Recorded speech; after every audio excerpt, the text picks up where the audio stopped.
ब्रह्म सूत्र के द्वितीय अध्याय के तृतीय पाद के 11वें अधिकरण का हम लोग विचार कर रहे हैं। जीव का कल्प के प्रारंभ में सूक्ष्म जन्म और कल्पांत में सूक्ष्म प्रलय आकाशादि के तरह होता है अथवा नहीं होता है इत्याकारक संशय का निवर्तक यथार्थ निर्णय प्रदान करने के लिए इस अधिकरण की प्रवृत्ति है। पूर्व पक्षी ने कहा कि जैसे कल्प के प्रारंभ में आकाशादि परमात्मा से उत्पन्न होते हैं, ऐसे जीव भी परमात्मा से उत्पन्न होता है और कल्पांत में जीव का प्रलय भी होता है ब्रह्म में ही आकाशादि के तरह। इसके लिए युक्ति सहकृत श्रुति बृहदारण्यक तथा मुंडक में जीव की उत्पत्ति प्रलय बोधक प्रमाण के रूप से पूर्व पक्षी ने बताई।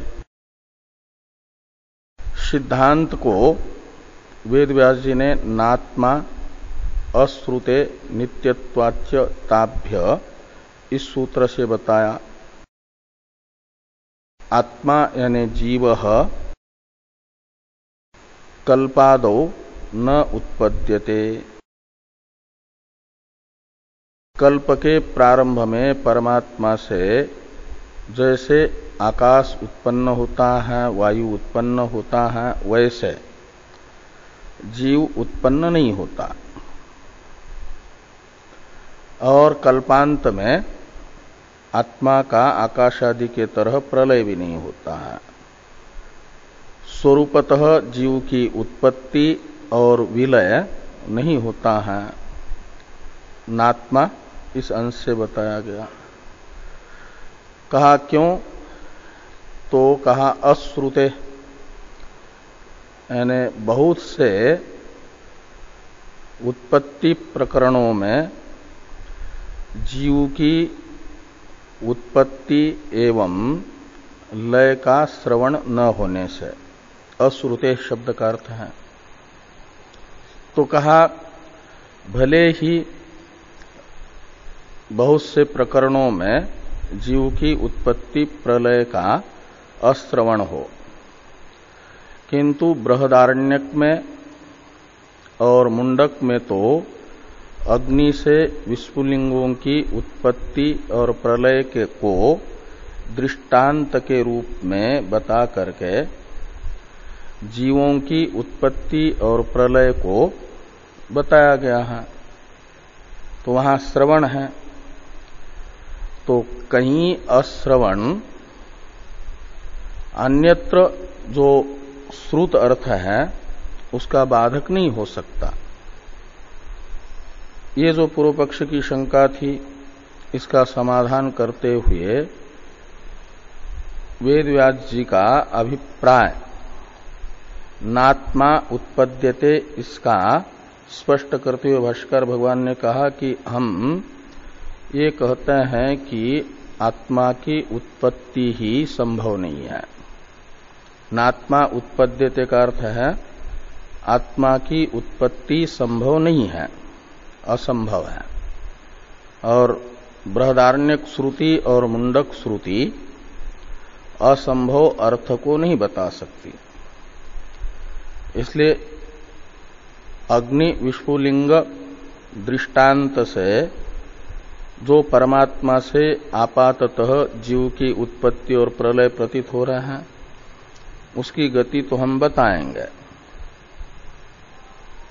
लेकिन ये कहते हैं कि जीव की स्वरूपतः उत्पत्ति और स्वरूपतः प्रलय जैसा पूर्व पक्षी कहना चाहते हैं वैसा संभव नहीं है। पूर्व पक्षी ने कहा क्यों? तो ये कहा कि नित्यत्वात् सूत्र में ही पूर्व पक्ष की शंका का समाधान करते हुए कि नित्यत्वाच्य ताभ्य, क्योंकि जीव को श्रुतियां नित्य बता रही हैं और अज बता रही हैं, अविनाशी बता रही हैं। जो नित्य पदार्थ है उसकी उत्पत्ति संभव नहीं है। यदि श्रुति को आत्मा का नित्यत्व विवक्षित है तो आत्मा को नित्य बताने वाली श्रुतियां आत्मा को स्वरूपतः उत्पन्न होने वाला नहीं बता सकती, क्योंकि नित्य वस्तु का स्वरूपतः जन्म नहीं हुआ करता। उसी को नित्य कहते हैं जो स्वरूपतः न तो उत्पन्न होता है न तो स्वरूपतः मरता है।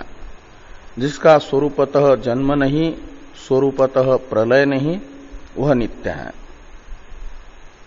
और श्रुतियां आत्मा को नित्य बता रही है। अजो नित्य शाश्वतो यम पुराणो, कठोपनिषद में श्रुति अजत्व नित्यत्व आदि बता रही है। ये तब संभव है जब आत्मा का स्वरूपतः जन्म और स्वरूपतः प्रलय असंभव मानेंगे, तभी नित्यत्व निर्विकारत्व आदि संभव है। तो आत्मा नित्य है, निर्विकार है, अज है, ये कैसे ज्ञात हुआ? तो ताभ्य यानी श्रुतिभ्य, अनेकों श्रुतियां आत्मा के नित्यत्व को और जन्मादि विकार राहित्य को बता रही है, निर्विकारता को बता रही है। उन श्रुतियों का विरोध होगा यदि बृहदारण्यक श्रुति और मुंडक श्रुति अग्नि विस्फुलिंग के दृष्टांत से आत्मा का स्वरूपतः ही जन्म और प्रलय बताएगी। तो उन अनेकों नित्यत्वादि प्रतिपादक श्रुतियों का अविरोध हो, विरोध न हो, इसलिए बृहदारण्यक श्रुति और मुंडक श्रुति में जो जीव की उत्पत्ति बताई जा रही है उसे समझना चाहिए भाक्त। जैसे स्थूल उत्पत्ति और विनाश पूर्व अधिकरण ने बताया भाक्त है और मुख्य है स्थूल शरीर में, और स्थूल शरीर रूपी उपाधि के संसर्ग से आत्मा में भासता है वह गौण है। जैसे मुख्य औष्ण्य है, मुख्य दाहकत्व है अग्नि में, और अग्नि के संपर्क से भासता है जल में, वह जल में दाहकत्व गौण है। ऐसे आत्मा में उत्पत्ति और विलय गौण है जल के दाहकत्व के तरह, और अग्नि के दाहकत्व के तरह मुख्य है देह में स्थूल जन्म और विलय। ऐसे सूक्ष्म जन्म और विलय वह है बुद्धि में मुख्य। कल्प के प्रारंभ में अपंचीकृत पंचमहाभूतों के सम्मिलित सत्वगुण से उत्पन्न होती है बुद्धि स्वरूपतः, और इसलिए उसकी मुख्य उत्पत्ति हुई कल्प के प्रारंभ में, वह सूक्ष्म मुख्य उत्पत्ति मानी गई। वह है आत्मा की उपाधि बुद्धि, और उसको लेकर के उपहित जो आत्मा है उसमें सूक्ष्म उपाधि का गौण प्रयोग हुआ, गौण व्यवहार हुआ, वो भाक्त सूक्ष्म उत्पत्ति है। ऐसे प्रलय भी भाक्त बता रही है, मुंडक श्रुति भी बृहदारण्यक श्रुति भी।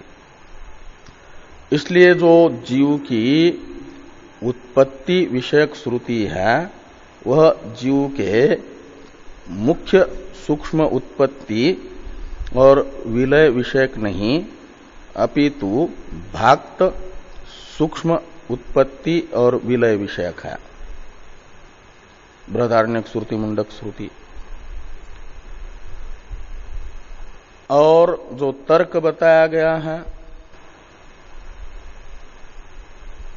कि आत्मा भिन्न होने से विकारी होगा, और विकार है यानी कार्य रूप है तो उसका जन्म आवश्यक होना चाहिए करके, तो ये जो प्रविभाग शब्दित तो भेद है विकारत्व का साधक हेतु, वह सत्य है या कल्पित है? हेतुभूत भेद। तो सत्य भेद जो है आत्मा का, वह तो संभव नहीं है। श्रुति के द्वारा बाधित हेतु हो जाएगा सत्य भेद रूपी, क्योंकि श्रुति कहती है एको देव सर्वभूतेषु गूढ़। इसलिए हेतु का ही अभाव है, असिद्धि है पक्ष में सत्य हेतु भेद की। तो सत्य भेद न होने से सत्य विकारत्व सिद्ध नहीं होगा, और औपाधिक विकारत्व तो मानते ही हैं। बुद्धि विकार है और उसका विकारत्व आत्मा में प्रतीत होता है। इसलिए बुद्धि स्वरूपतः उत्पन्न हुई, उपाधि उसकी उत्पत्ति का गौण व्यवहार आत्मा में हुआ। इसलिए औपाधिक भेद मानोगे तो वो सिद्ध साध्यता नामक दोष आएगा। इस प्रकार वो जो लिंग है वह भी अन्यथा उपपन्न है। इसलिए आत्मा की मुख्य उत्पत्ति सिद्ध नहीं कर पाएगा। और श्रुति भी भाक्त उत्पत्ति प्रलय विषय का होने से जीव की उत्पत्ति, मुख्य उत्पत्ति और मुख्य विलय असंभव है। ये हम नात्मा उत्पद्यते इससे कह रहे हैं। ये बात बताई गई और इसी की चर्चा करते हुए ये कहा गया कि श्रुति भी गौण ही यानी औपाधिक ही आत्मा का जन्म और मरण बता रही है। इसके लिए बृहदारण्यक उपनिषद के मैत्री ब्राह्मण का वाक्य शेष बताया कि औपाधिक जन्म है आत्मा का। ये बताने वाला बृहदारण्यक श्रुति का वाक्य शेष है प्रज्ञान घन एव एतेभ्यो भूतेभ्य समुत्थाय तानि एव अनुविनश्यति न प्रेत्य संज्ञास्ति इति। ये जो वाक्य है याज्ञवल्क्य जी मैत्रेयी को समझा रहे हैं कि आत्मा प्रज्ञान घन ही है, का मतलब प्रकृष्ट ज्ञान रूप ही है, और ज्ञान में प्रकृष्टता है निर्विकारता।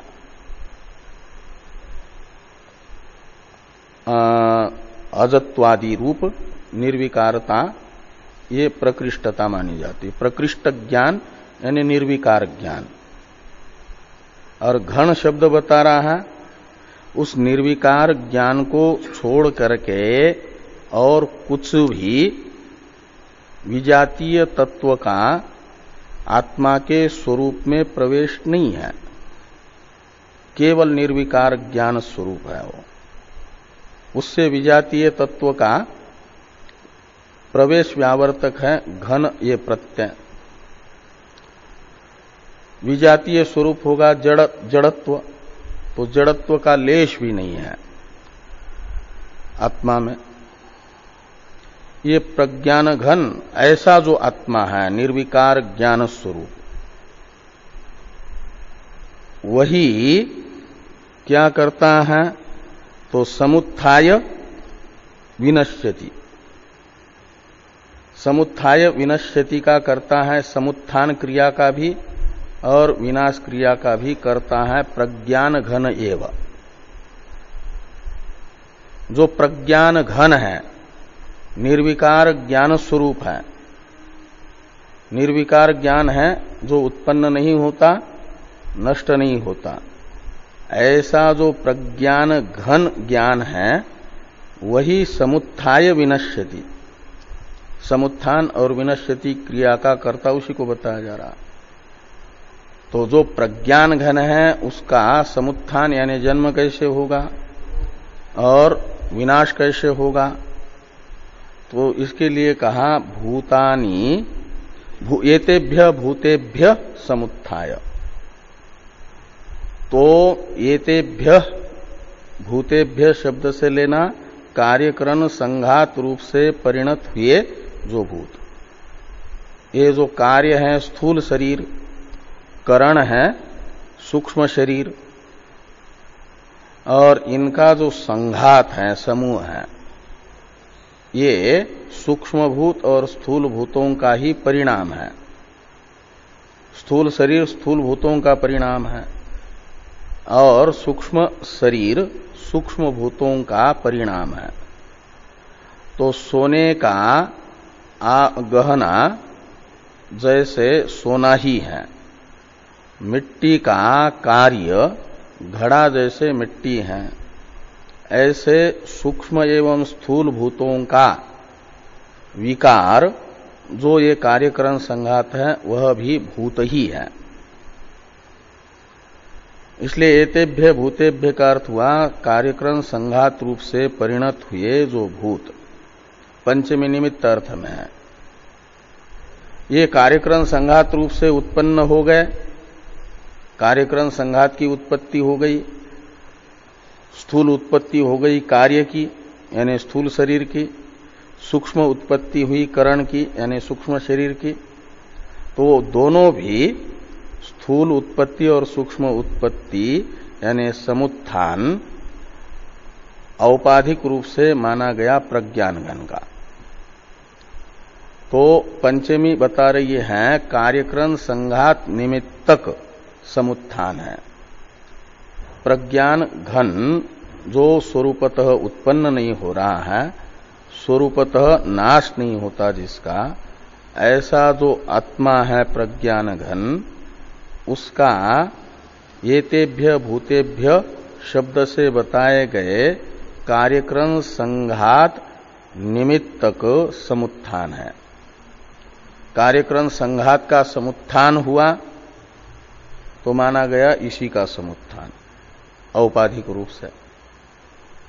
ऐसे घट उत्पन्न हुआ तो घटाकाश की औपाधिक उत्पत्ति मानी गई। और तानि एव अनुविनश्यति, जब कार्यकरण संघात रूप से परिणत हुए भूतों का विनाश होता है तो उनसे उपहित प्रज्ञान घन का भी माना गया विनाश। स्पष्ट ही यह मैत्री ब्राह्मण का वाक्य शेष का भूत शब्दित कार्यकरण संघात गत जो मुख्य उत्पत्ति और विनाश है उसी का गौण रूप से व्यवहार प्रज्ञान घन शब्दित निर्विकार आत्मा में कर रहा है। आत्मा स्वरूपतः निर्विकार है, प्रज्ञान घन है, और उत्पत्ति विनाशशील कार्यक्रम संघात रूप उपाधि के कारण उत्पन्न हुआ सा और नष्ट हुआ सा प्रतीत होता है। वो उसकी भाक्त उत्पत्ति और भाक्त प्रलय है, विनाश है। वो बृहदारण्यक श्रुति बता रही है। ये यहां पर कहा गया कि तथा उपाधि क्या नाम प्रज्ञान घन एव एतेभ्यो भूतेभ्य समुत्थाय तानि एव अनुविनश्यति न प्रेत्य संज्ञास्ति। और जब प्रयाण कर लेता है तो प्रयाण के बाद यानी प्रलय के बाद फिर संज्ञा यानी विशेष विज्ञान नहीं होता। जैसा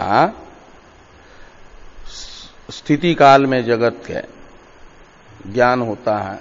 कार्यक्रम संघात उपाधि से युक्त जब होता है उस समय जैसे संज्ञा शब्दित दृष्टा दर्शन दृश्य रूप त्रिपुटी से युक्त ज्ञान होता है, ये विशेष ज्ञान कहलाता है। इस प्रकार के विशेष ज्ञान से रहित होता है, न प्रेत्य संज्ञास्ति से कहा गया। जब कार्यक्रम संघात का विनाश हो गया तो प्रज्ञान घन अपने स्वरूप से है, वह विशेष ज्ञान नहीं है, सामान्य ज्ञान है उसका स्वरूप। और संज्ञा शब्दित जो भेद ज्ञान है, विषय संश्लिष्ट ज्ञान है, वह विषय संश्लिष्ट ज्ञान नहीं है प्रेत्य प्रलय के बाद, विनाश के बाद। ये न प्रेत्य संज्ञास्ति इसने बताया।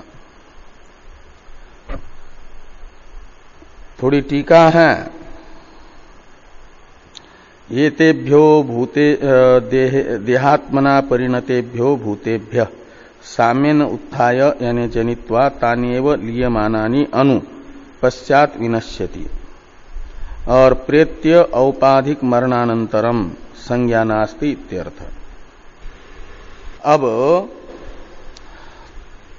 तथा उपाधि प्रलय एव अयम इत्यादि भाष्यवाक्य की अवतरण टीका है। ननु प्रज्ञान घनः संज्ञा नास्ति इति च विरुद्धम इत्यत आह तथेति। तो प्रज्ञान घन, श्रुति कह रही आत्मा को प्रज्ञान घन है, यानी निर्विकार ज्ञान स्वरूप है, और उसको संज्ञा यानी ज्ञान नहीं है। प्रज्ञान यानी प्रकृष्ट ज्ञान स्वरूप जो है उसके संज्ञा का यानी ज्ञान का निषेध करना ये अयुक्त प्रतीत हो रहा है, अनुचित प्रतीत हो रहा है, इसका विरोध प्रतीत हो रहा है, कहते विरुद्ध है। इस प्रकार की शंका हुई तो इस शंका का समाधान करने के लिए कहते हैं तथा उपाधि प्रलय एव अयम नात्म विलय इति एतदपि अत्रैव मा भगवान मोहांतम आपिपदन न वा अहम इमं विजानामि न प्रेत्य संज्ञास्तीति प्रश्नपूर्वकम प्रतिपादयति। न वा अरे अहम मोहम ब्रवीमि अविनाशी वा अरे अयम आत्मा अनुचित्ति धर्मा मात्रा संसर्गस्त्वस्य भवति इति। यानी इतने ग्रंथ से मैत्री के प्रश्न पूर्वक याज्ञवल्क्य जी के द्वारा मैत्री का जो प्रश्न है उसका उत्तर दिया जाएगा। तो मैत्री का प्रश्न याज्ञवल्क्य जी का उत्तर रूप जो श्रुति है, यह श्रुति ये बताएगी कि जैसे आत्मा का औपाधिक ही जन्म है, ऐसे प्रज्ञान घन स्वरूप आत्मा का प्रलय भी औपाधिक है, यानी उपाधि का मुख्य प्रलय है, आत्मा का मुख्य प्रलय नहीं है। प्रज्ञान घन आत्मा तो प्रलय से स्वरूपतः प्रलय से रहित है, वो रहता ही है, विद्यमान ही रहता है, उपाधि नहीं रहती। उपाधि के न रहने से माना गया कि उपहित नहीं रहा, वो औपाधिक विलय बताया गया। इस हाँ, कि मैत्री का यही संशय है, उसका उत्तर दिया जा रहा है। तो कहते तथा उपाधि प्रलय एव अयम, ये जो कहा गया कि तान्येव अनुविनश्यति न प्रेत्य संज्ञास्ति, तो मरने के बाद संज्ञा नहीं होती, ज्ञान नहीं होता। तो यहां मरण सुना, न प्रेत्य संज्ञास्ति, तो प्रेत्य का कर्ता प्रज्ञान घन है, तो आत्मा का मरण हुआ और मरण के बाद फिर संज्ञा नहीं है, ये जो कह रहे हैं।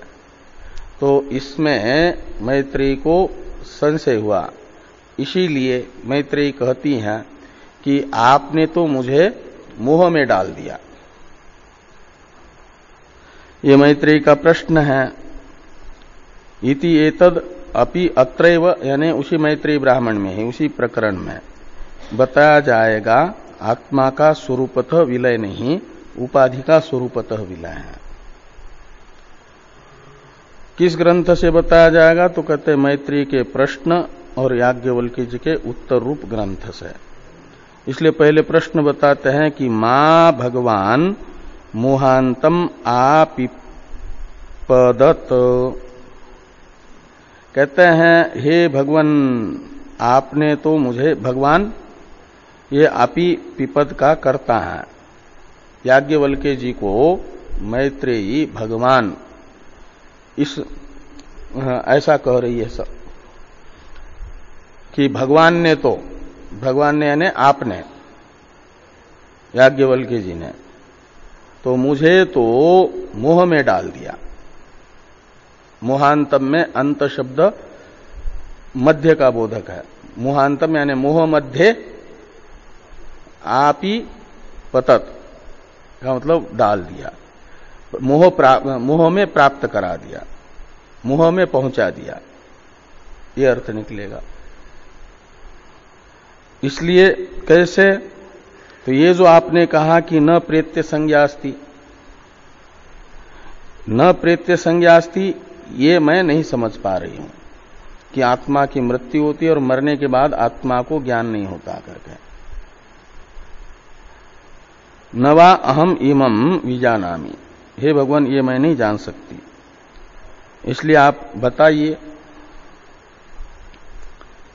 तो याज्ञवल्क्य जी ने इस मैत्रेयी के इस प्रश्न का उत्तर दिया, नवा अरे अहम वोहम ब्रवीमि, अरे मैत्रेयी अहम मोहम न ब्रवीमि। मोहम का अर्थ है भ्रांति जनक वाक्य, यह मोह शब्द का अर्थ है। भ्रांति जनक वाक्य तो मैं नहीं बोल रहा हूं, लेकिन तुम्हें भ्रांति हुई ये अलग बात। इतना उसमें तो इंद्र के तरह मैत्रेयी है। प्रजापति ने इंद्र को मोह हो जाए, विपरीत ग्रहण हो जाए, भ्रांति हो जाए, ऐसा कुछ नहीं बोला, लेकिन दोषवशात तो इंद्र को भ्रांति हुई वो अलग बात। तो ये कहते हैं इसलिए कि अहम मोहम यानी मोहजनकम वाक्यम न ब्रवीमि, नहीं बता रहा हूं। मैं तो ये कह रहा हूं कि अरे मैत्रेयी अयम आत्मा अविनाशी, हे मैत्रेयी ये जो प्रज्ञान घन आत्मा है ये तो स्वरूपतः अविनाशी है। अयम आत्मा अविनाशी ऐसा लगा दीजिए। आत्मा के तो स्वरूपतः विनाश का मैं निषेध कर रहा हूं, वो अविनाशी बता रहा हूं स्वरूपतः आत्मा को। कैसा है वो स्वरूपतः? तो कहते स्वरूपतः तो अनुच्छित्ति धर्मा है। अविनाशी क्यों है? तो कहते अनुच्छित्ति धर्मा होने से। उच्छित्ति कहा जाता है पूर्व अवस्था का नाश, उत्तर अवस्था का ग्रहण। उच्छिति पूर्व अवस्था नष्ट हो गई जिसकी, उसे कहा जाता है उच्छित्ति धर्मा। वो उच्छित्ति धर्मा होता है परिणामी पदार्थ। शरीर की जो शिशु अवस्था थी वो नष्ट हो गई, कुमारावस्था आ गई, कुमारावस्था नष्ट हो गई, युवावस्था आ गई, युवावस्था नष्ट हो गई, वृद्धावस्था आ गई। इसलिए शरीर उच्छित्ति धर्म है, पूर्व अवस्था का उच्छेद हो रहा है और उत्तर उत्तर अवस्था का आपादन हो रहा है, प्राप्ति हो रही है शरीर को। इसलिए शरीर तो उच्छित्ति धर्मा है। उच्छित्ति धर्मा कहते हैं परिणामी वस्तु को।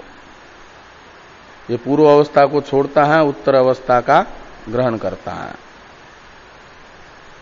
और अनुच्छित्ति धर्मा का अर्थ निकलेगा जो उच्छित्ति धर्मा नहीं है। उच्छित्ति धर्मा तो परिणामी, अनुच्छित्ति धर्मा हुआ अपरिणामी। अपरिणामी होने से अविनाशी है।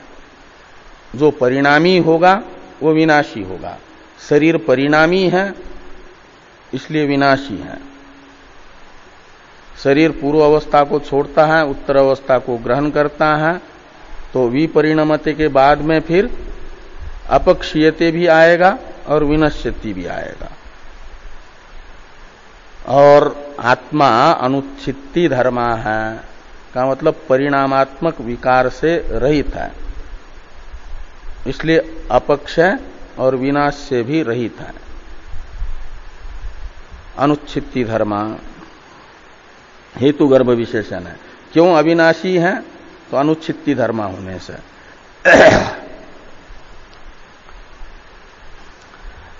ये जो प्रज्ञान घन अविनाशी आत्मा है, इतना मात्र होता है कि जब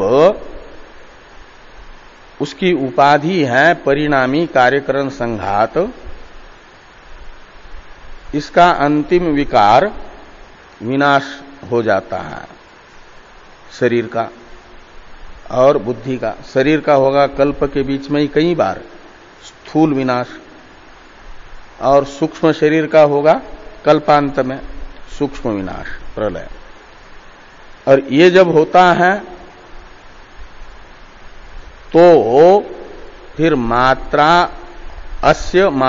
असंसर्ग भवति, मात्रा असंसर्गत स्तु अस्य भवति।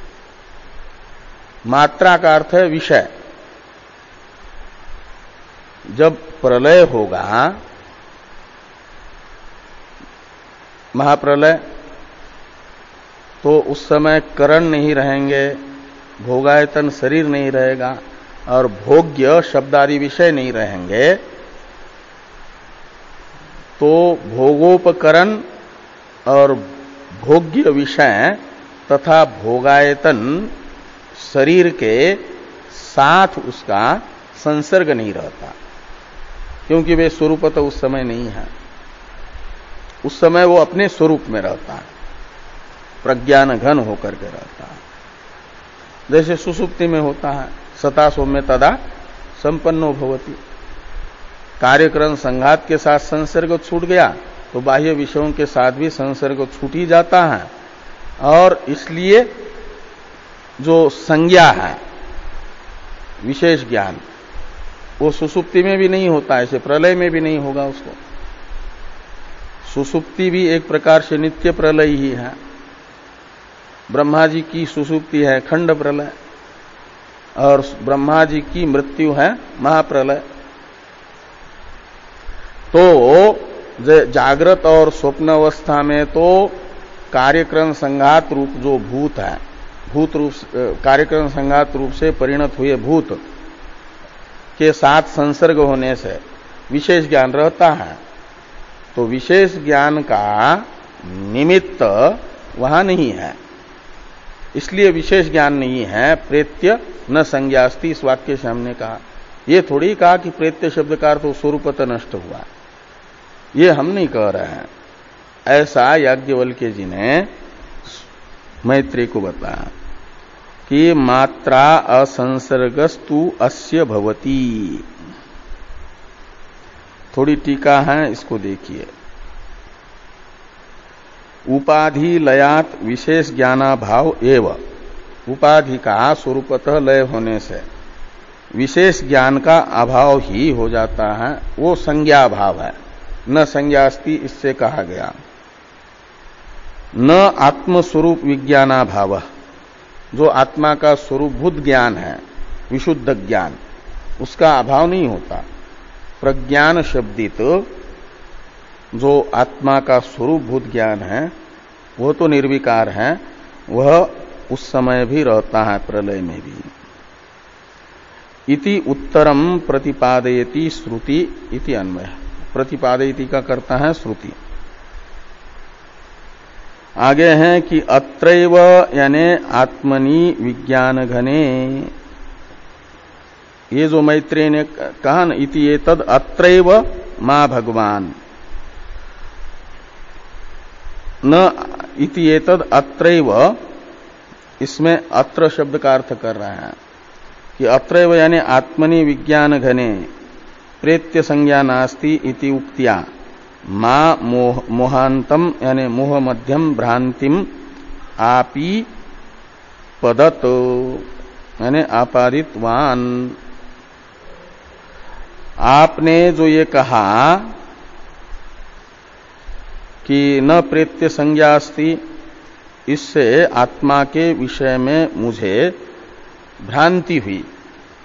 क्या भ्रांति हुई? जैसे इंद्र को विनाश की भ्रांति हुई। प्रेत्य का कर्ता आत्मा ही है, तो आत्मा विनाशी है, ऐसी भ्रांति हुई। इंद्र को जैसे आत्मा के विनाश की भ्रांति हुई। ये मैत्रेयी कह रही है कि भ्रांतिम आपी पदत का अर्थ कर दिया आपादितवान, यानी भ्रांति को ही आपने मेरी बुद्धि में डाल दिया। किससे? न प्रेत्य संज्ञास्ति, ये कह करके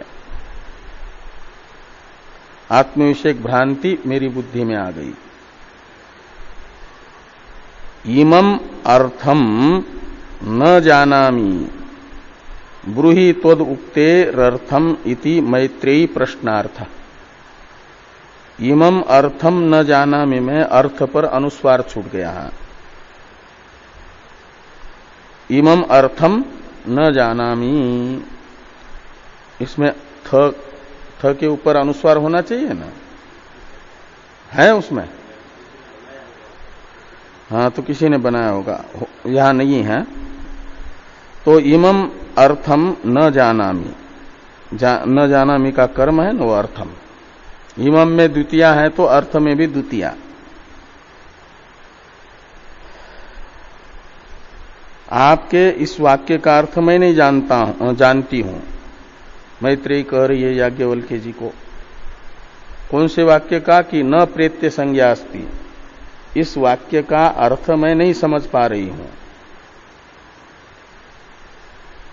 तो आपके इस वाक्य का अर्थ बताइए। ब्रूहि त्वद उक्तेरर्थम न प्रेत्य संज्ञास्ति, ये जो आपकी उक्ति है इसका अर्थ आप बताइए। इस उक्ति ने आपके मेरी बुद्धि में मोह उत्पन्न किया है, भ्रांति उत्पन्न की है। ये मैत्रेय के प्रश्न रूप वाक्य का अर्थ हुआ। अब मुनि आह नवा अरे अहम मोहम ब्रवीमि, इसका अवतरण है कि मुनि राह, यानी याज्ञवल्क्य जी ने कहा कि नवा अरे अहम मोहम ब्रवीमि, मोहजनक वाक्य तो मैं नहीं बता रहा हूं। मोहम का अर्थ करते हैं टीकाकार की मोहम यानी मोहकरम वाक्यम, मोह उत्पादक वाक्य तो मैं नहीं बोलता हूं। तब भी तुम्हें मोह हुआ तो उसको निकालने के लिए मैं कहता हूं कि अविनाशी वा अरे अयम आत्मा, हे मैत्रेयी, जिस आत्मा को मैं प्रज्ञान घन कह रहा हूं वह स्वरूपतः अविनाशी है, विनाश से रहित है, उसका नाश नहीं होता। तो अनुच्छित्ति धर्मा, इस पद का विग्रह करते हैं टीकाकार। पहले उच्छित्ति शब्द का अर्थ कर रहे हैं कि उच्छित्ति ही यानी पूर्वावस्था नाश, जो अवस्थावान पदार्थ हैं उसकी पूर्व अवस्था का नाश उच्छित्ति कहलाता है, और वह है धर्म जिसका, उच्छित्ति है धर्म जिसका, यानी पूर्व अवस्था का नाश है धर्म जिसका, उसे कहा जाता है उच्छित्ति धर्म, यानी परिणामी। उच्छित्ति धर्मा शब्द का पहले विग्रह करके बताया और भावार्थ निकला परिणामी। उच्छित्ति शब्द का भावार्थ है परिणामी, और अनुच्छित्ति धर्मा का अर्थ निकलेगा स न इति अनुच्छित्ति धर्मा, यानी अपरिणामी। अनुच्छित्ति धर्मा का अर्थ निकलेगा अपरिणामी। जो अपरिणामी होने के कारण, अनुच्छित्ति धर्मा होने के कारण अविनाशी है। अविनाशित्व में हेतु है अनुच्छित्ति धर्मत्व, इसलिए कहते हैं तस्मात् यानी अनुच्छित्ति धर्मत्वात्, अपरिणामित्वात्, अविनाशी इत्यर्थ। ये उत्तर वाक्य का अर्थ है। इसलिए आत्मा का स्वरूपतः मरण नहीं है, औपाधिक मरण है।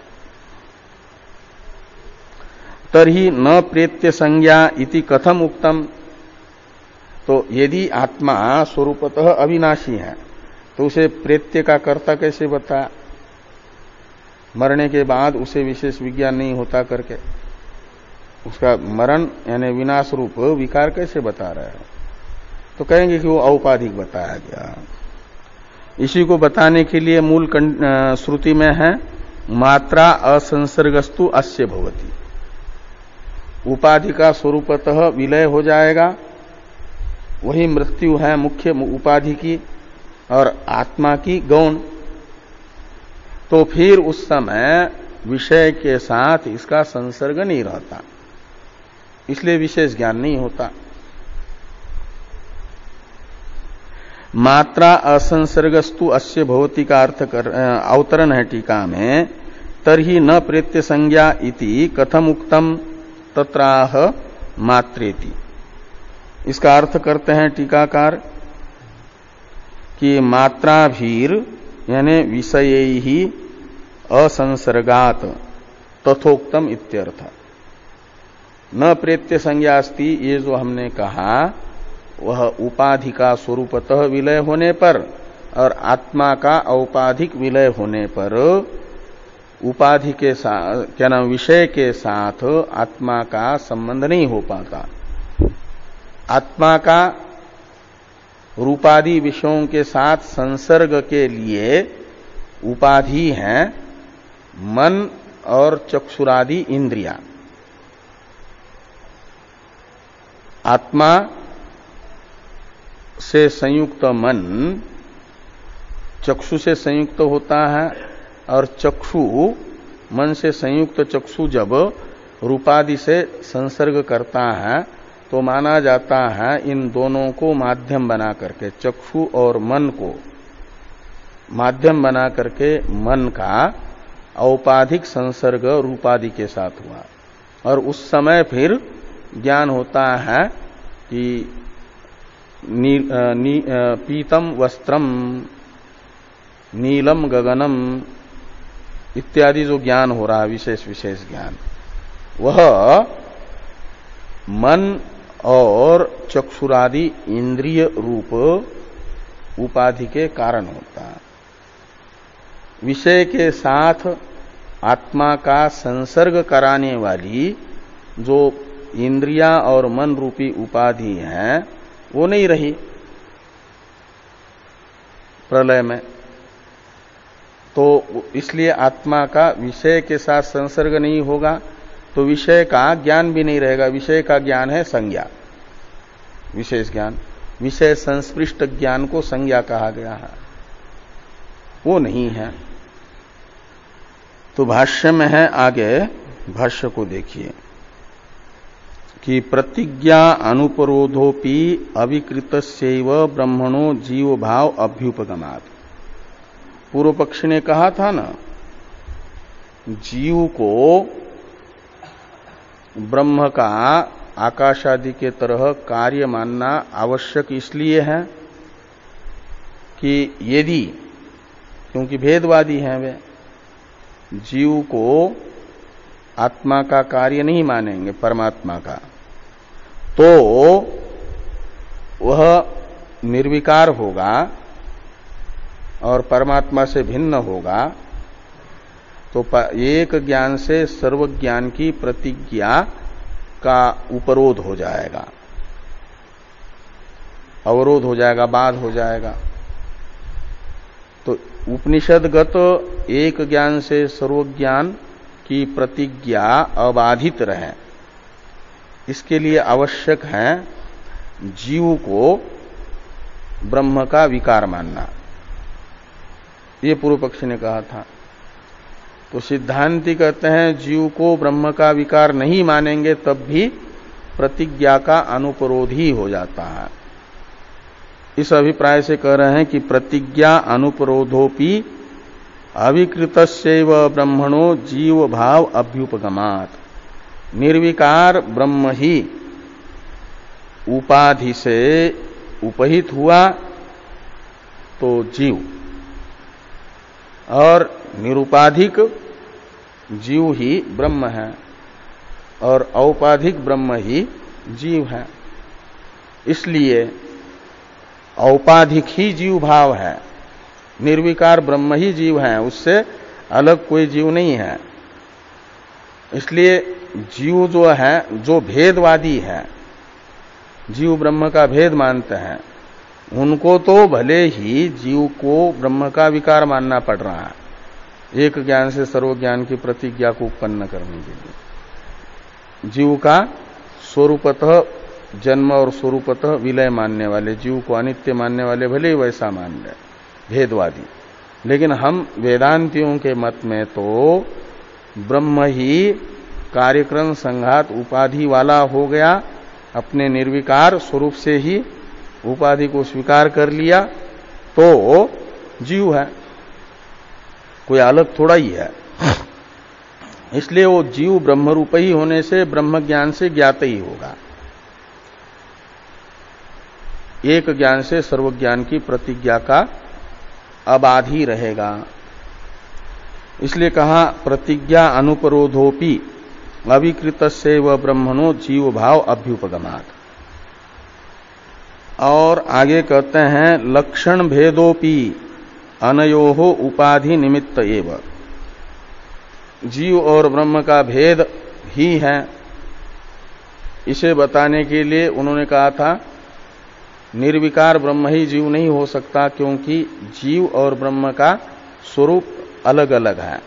ब्रह्म तो अपहत पापमत्वादि रूप है और धर्माधर्मादि से युक्त है जीव। ब्रह्म एक है, जीव अनेक है, इसलिए निर्विकार ब्रह्म ही जीव है, ये नहीं कहा जा सकता। ये जो पूर्व पक्षी ने कहा था, इसका समाधान करते हुए कह रहे हैं कि जीव से जो विलक्षणता, ब्रह्म से जो जीव में विलक्षणता दिख रही है, वह विलक्षणता भी औपाधिक है। उपाधि के विलक्षण होने से उपहित जीव भी वैसा प्रतीत हो रहा है।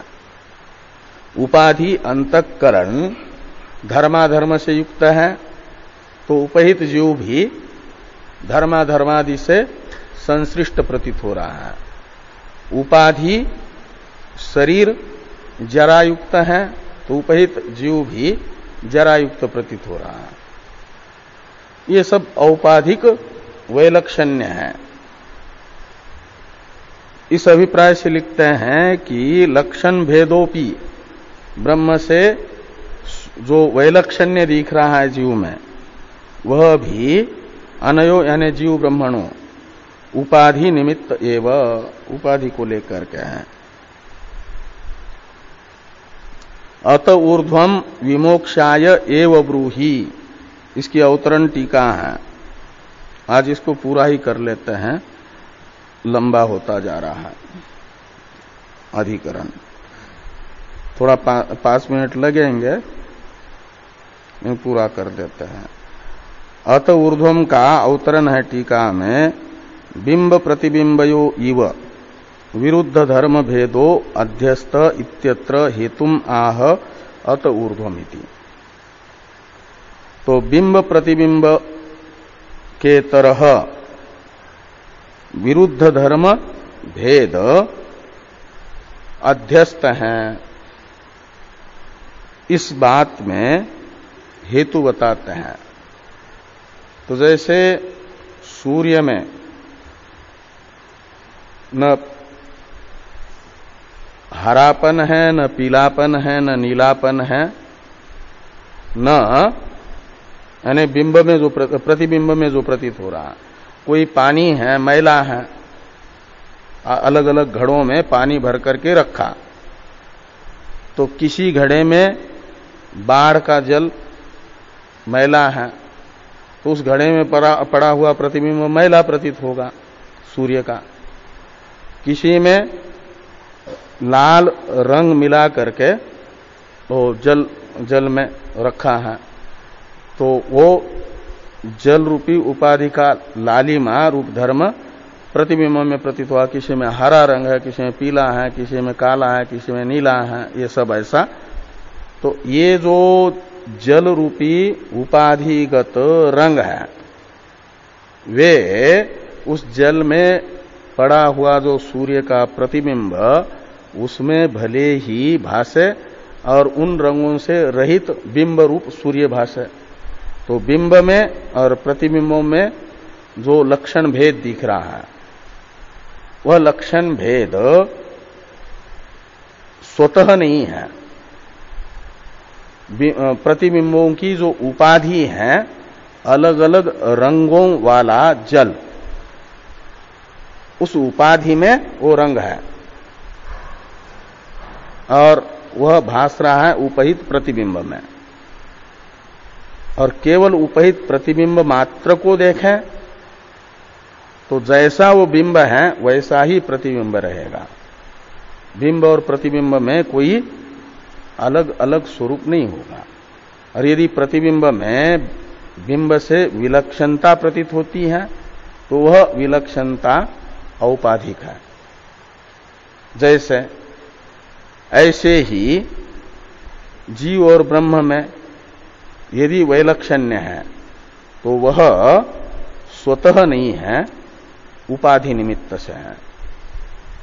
इसके लिए कहा गया कि बिंब प्रतिबिंबयो इव विरुद्ध धर्म भेदो, यानी वैलक्षण्य अध्यस्त है। औपाधिक है का मतलब अध्यस्त है, उपाधि निमित्तक है। इत्यत्र हेतुम आह, इस बात का ज्ञापक हेतु कहते हैं कि अत ऊर्ध्वम विमोक्षाय एव ब्रूहि इति च प्रकृतस्यैव विज्ञानमयस्यात्मनः सर्व संसार धर्म प्रत्याख्यानेन परमात्म भाव प्रतिपादनात्। तो ये जो हैं याज्ञवल्क्य जी के प्रति जनक जी का प्रश्न है, अत ऊर्ध्वम विमोक्षाय एव ब्रूहि। ये जो प्रार्थना है याज्ञवल्क्य जी के प्रति जनक जी की स्वयं ज्योति ब्राह्मण में, तो इस प्रार्थना का उत्तर देते हुए फिर ये कहा गया कि वहां यही बताया कि विज्ञानमय का ही प्रकरण है। विज्ञानमय तो वहां से शुरू हुआ ना, 7वीं कंडिका से। प्राणेषु अंतर्ज्योति पुरुष विज्ञानमय, फिर स समान सनुभव लोको अनुसंचरति, यही सब चलते चलते नहीं, स्वयं वो तो आता है चौथे ब्राह्मण में। हाँ,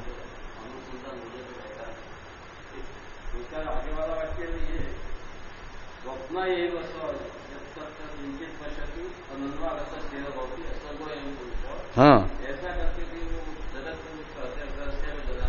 वही वो जो स समानसन उभो लोको अनुसंचरती आता है ना, उसी का उदाहरण है स्वप्न में और इसमें रहता है करके। जागृत में जैसे जीव संचरण करता है ऐसे इस शरीर से शरीरांतर के लिए भी संचरण करता है, और उसी में स्वप्नावस्था बताई दृष्टांत के रूप में।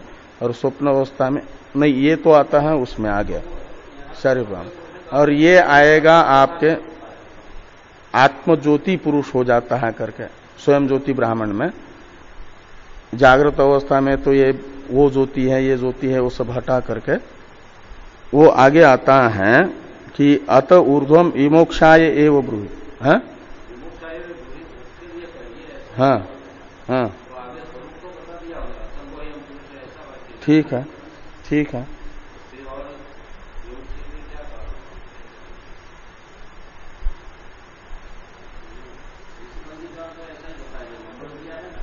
हाँ 15 नंबर 4, 3, 15 का है।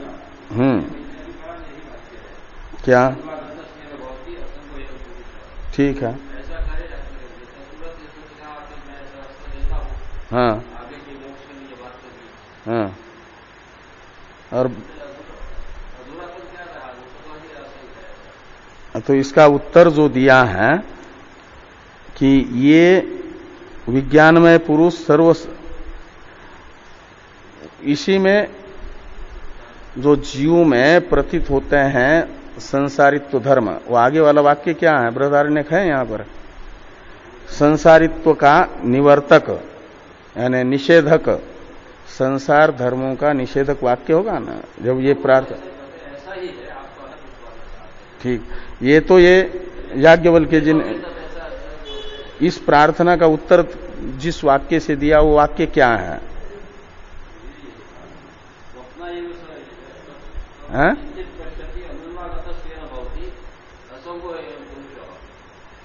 ये इसके बाद वाला वाक्य है। हाँ ये इसमें देख लीजिए। हाँ तो ये 2 बार आया है, अत ऊर्ध्वम विमोक्षाय एव ब्रूहि, अत ऊर्ध्वम विमोक्षाय एव ब्रूहि, 15 में भी और 16 में भी। तो 15 में ये कहा गया, 15 में जो अंतिम वाक्य में है अत ऊर्ध्वम विमोक्षाय एव ब्रूहि, इसका उत्तर देते हुए असंगता बताई। एक तो स्वयं ज्योति है और वो असंग है, स्वप्न से जागृत में आ जाता है तो स्वप्न से संश्लिष्ट नहीं रहता। तो फिर यानी स्वप्न के साथ असंगता दिखाई, असंगता का बोध ही असंगोस्मि, यही ज्ञान मोक्ष देने वाला है। जो अध्यस्त है उससे अध्यस्त के अधिष्ठान भूत प्रज्ञान घन का स्वयं ज्योति आत्मा का असंसर्ग है। इसलिए शुरू से ही संसर्ग मैंने अध्यस्त बुद्धियादि के साथ संसर्ग निमित्तक ही जन्म मरणादि रूप संसारित्व दिखाया जा रहा है। उपाधि के साथ संसर्ग करने से ही औपाधिक संसार है। आत्मा में जीव भाव ही संसारित्व है ना। और जीव भाव यहां पर क्या बताया जा रहा है कि जीव जो है औपाधिक है, अविकृत ब्रह्म ही उपाधि के साथ मिलकर के जीव बना है। का मतलब उपाधि के साथ संसर्ग होने से जीव है, और उसमें उपाधि का जो जन्म मरण है यही संसार है। तो जन्म मरण रूप संसार का निमित्त है उपाधि संसर्ग, और वो जो उपाधि संसर्ग है वो जब तक रहेगा तब तक तो मोक्ष नहीं, संसार है। और विमोक्ष होगा, संसारित्व की निवृत्ति होगी, उपाधि के साथ असंश्लिष्ट जो आत्मा का स्वरूप है उसके बोध से। इसलिए स्वप्न के विषय के साथ असंश्लिष्ट बताया, जागृत अवस्था में आता है तो तो फिर कहा कि फिर आप हमको मोक्ष के लिए बताइए। तो भले ही स्वप्न विषयों से असंश्लिष्ट रहा, लेकिन जागृत के साथ जागृत उपाधि से संश्लिष्ट प्रतीत हो रहा है, इसलिए दोबारा कहा अत ऊर्ध्वम विमोक्षाय एव ब्रूहि, और फिर वहां से सुसुप्ति में पहुंचा दिया कि यहां जागृत से भी सुसुप्ति में जाता है, तो वहां किसी के जागृत और स्वप्न किसी के भी साथ संसर्ग नहीं रहता, तो वहां असंश्लिष्ट स्वरूप मुक्त स्वरूप है, वहां जन्म और इसका भी संसर्ग नहीं है। ये बता करके एक प्रकार से असंसर्गता का ज्ञान, असंश्लिष्टता का ज्ञान, असंगता का ज्ञान, यही मुक्ति का साधन है, ये बता रहे हैं। आगे भी यानी आगे वाली जो दो एक कंडिकाएं हैं उससे असंगता को ही बताया है। एक तो यानी जो स्वयं प्रकाश ज्ञान है वो असंग है, जो प्रज्ञान घन कहा है, वो प्रज्ञान घन निर्विकार ज्ञान रूपता हो जाए, वो निर्विकार ज्ञान मैं हूं, ये निश्चय, विषय असंश्लिष्ट ज्ञान मैं हूं, ये निश्चय आपके मोक्ष का हेतु है। वो फिर औपाधिक जो जन्म और मरण है, यही तो बंधन है, इस बंधन से भी मुक्ति दिलाने वाला है। ये एक प्रकार से वहां पर बताया हुआ है। तो इसलिए कहते हैं, तो ये जो विरुद्ध धर्मवत्ता यानी वैलक्षण्य प्रतीत हो रहा है ब्रह्म और जीव में, वो औपाधिक है। इसी को बताने के लिए अत ऊर्ध्वम विमोक्षाय एव ब्रूहि इति च प्रकृत्य, ये बता करके, यानी उपाधि संसर्ग रहेगा तो निर्विकार ब्रह्म और जीव में वैलक्षण्य प्रतीत, वो निर्विकार है, ये विकारी है, ऐसा प्रतीत होगा। विकार है जन्म मरण, और जन्म मरण रूप विकार से युक्त ही भाषेगा। कब तक? जब तक उपाधि संसर्ग रहेगा तब तक। इसलिए ये कह करके इति च प्रकृतस्यैव विज्ञानमयस्य, प्रकृत विज्ञानमय है, निर्विकार ब्रह्म ही बुद्धि रूपी उपाधि से संश्लिष्ट हुआ तो जीव बना।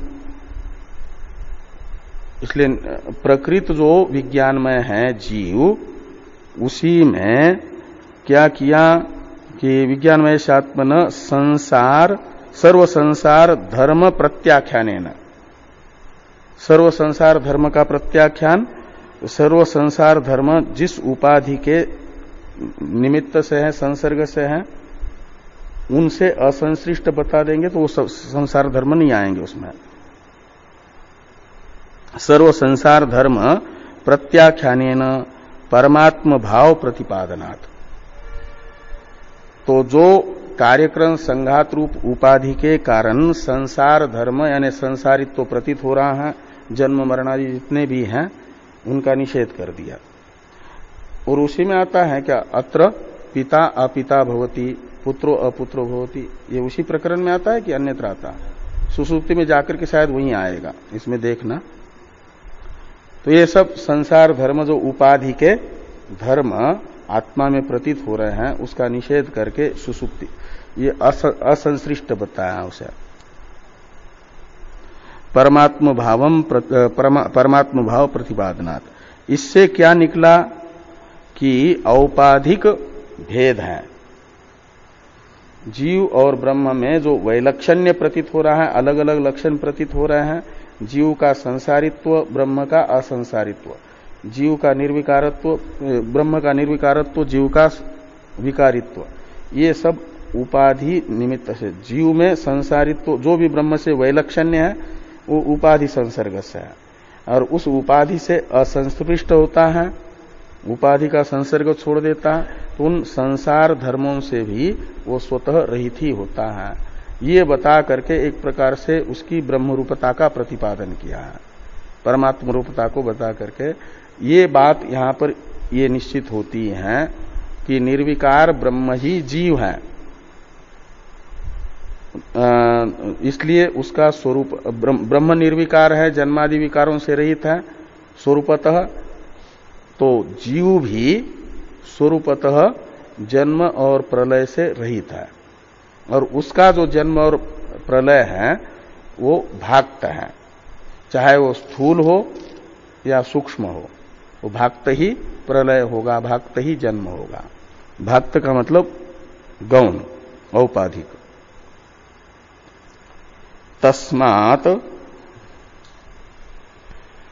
तस्मात् नैव आत्मा उत्पद्यते प्रविलीयते च इति, यानी इति सिद्धम।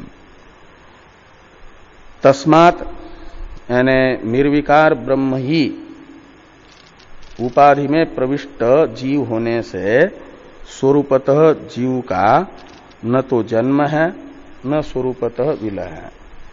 सूक्ष्म उत्पत्ति और प्रलय भी जीव का स्वरूपतः नहीं है, मुख्य नहीं है। ये यहां पर बताया गया है, सिद्ध हुआ। टीका में एक वाक्य है, जीवस्य विकारित्वे मुक्ति अयोगात तत्वमसि इति वाक्यम अखंडार्थम इति च वक्तव्यम। तथा च फलवत् प्रधान वाक्यापेक्षित जीव नित्यत्व श्रुतीनाम बलवत्वात् उत्पत्त्यादिकम अध्यस्तम अनुवदन्ति उत्पत्त्यादि श्रुतयः इति अविरोध इति सिद्धम। तो ये कहते हैं जीव की उत्पत्त्यादि को बताने वाली जो श्रुतियां हैं वे जीव में अध्यस्त उपाधि के संसर्ग से अध्यस्त जो उत्पत्ति और प्रलय है उसका अनुवाद मात्र कर रही है। कौन सी श्रुति? बृहदारण्यक श्रुति और मुंडक श्रुति, अग्नि विस्फुलिंग दृष्टांत से। वो अनुवादक है, उसका प्रतिपाद्य विषय जीव की उत्पत्ति और प्रलय नहीं, वह औपाधिक उत्पत्ति और प्रलय का अनुवाद कर रही है। इसलिए जीव की निर्विकारता को बताने वाली श्रुतियों का उस श्रुतियों के साथ इसका विरोध नहीं होगा, अविरोध ही होगा। पूर्व पक्षी कहते थे श्रुतियों का विरोध है, तो इस अभिप्राय से लिखते हैं कि जीवस्य विकारित्व, जीव को यदि जन्म मरणादि विकारवान मानेंगे तो मुक्ति अयोगात, स्वरूपतः वह जन्म मरण रूप विकार वाला होगा तो मोक्ष में रह नहीं पाएगा, तो मुक्ति अयोगात। और तत्वमसि इति वाक्यम अखंडार्थम इति च वक्तव्यम। तत्वमसि वाक्य जो है अखंडार्थक है, सजातीय विजातीय स्वगत भेद रहित वस्तु का प्रतिपादक है, ये भी बताना पड़ेगा। इसके लिए क्या करना पड़ेगा? फिर त्वमर्थ को स्वतः निर्विकार ही मानना पड़ेगा, तभी वो अखंड अर्थ का प्रतिपादक हो सकता है। और यदि त्वमर्थ विकारी होगा और तदर्थ निर्विकार होगा तो अखंड अर्थ का प्रतिपादक नहीं बन पाएगा। इसलिए कहते तथा च फलवत प्रधान वाक्य अपेक्षित, तो फलवत फल है मोक्ष, और मोक्ष रूप फल वाला जो प्रधान वाक्य है तत्वमशादि वाक्य, और उसके द्वारा अपेक्षित जो ब्रह्म के साथ जीव की एकता के लिए जीव का नित्यत्वादि, नित्यत्व अपेक्षित जीव नित्यत्व को बताने वाली जो श्रुति है वो बलवान हो जाएगी।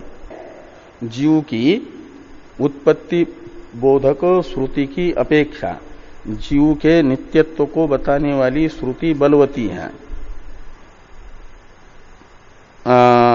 क्योंकि फलवान जो प्रधान वाक्य है तत्वमसि, उसके द्वारा अपेक्षित है जीव का नित्यत्व, और उसको बताने वाली श्रुति को बलवान माना जाएगा। बलवत्वात् उत्पत्त्यादिकम अध्यस्तम, अध्यस्त जो जीव की उत्पत्ति और विलय है उसका अनुवाद कर रही है वो उत्पत्त्यादि श्रुति।